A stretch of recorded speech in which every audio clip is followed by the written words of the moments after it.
અરે સાંભળો ને, આજે વરસાદ આવે ને તો આપણે બંને જણા ધાબે નાવા જઈશું વરસાદમાં. ના, મારા નહીં નાવું. પેલા જેવી હવે મજા નહીં. કેમ, શું થયું તમને? પેલા વરસાદ પડતો ને તો એની મજા જ કંઈક અલગ હતી. પેલાની આમ મને બહુ યાદ આવી જાય. હા, તમારી વાત તો સાચી છે. આપણે સ્કૂલેથી કેવા વહેલા છૂટી જતા હતા નહીં? પેલા કોઈ સ્માર્ટફોન નતા, વાઈફાઈ ઇન્ટરનેટ નતા, તોય વરસાદમાં આમ સમય જતો રહે. સારું, તમારે ના આવવું હોય તો હું ને રિયા ભાભી બંને જઈશું ઉપર. હું ધાબે તો આવીશ જ તારા જોડે. વરસાદમાં તારો પગ બગ લપસી જાય તો વાગી ના જાય તારા? કશું પગ નહીં લપસી જતો.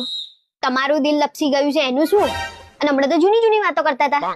જૂનું જૂનું બધું પતી ગયું અત્યારે. અત્યારે જીવી લો, આ યાદ જ આવવાનું પછી. ચલો ધાબે જઈએ. પણ વરસાદ તો આવવા દો. હવે ઉતાવળ ચડી ગઈ. ખરા હો, ખરા તમે નાટક બાજ. અરે એવું કઈ ના હોય, વરસાદ આવે તારે જ જવાનું ઉપર. ચાલો અત્યારે ઉપર જઈને બેહીએ, વાતો કરીએ.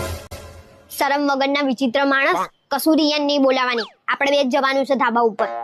આવું ખોટું ખોટું બોલીને મને હેરાન ના કરે. તને એમય નહીં થતું કે આવું ના કરે? ભગવાનથી તો ડર. હવે તો તમે કોનાથી બીસો ને એ કહી દો આજે, તો મને ખબર પડે. રિયાનું નામ પડતા જ ગોળ ગોળ થઈ જાય છે આ માણસ.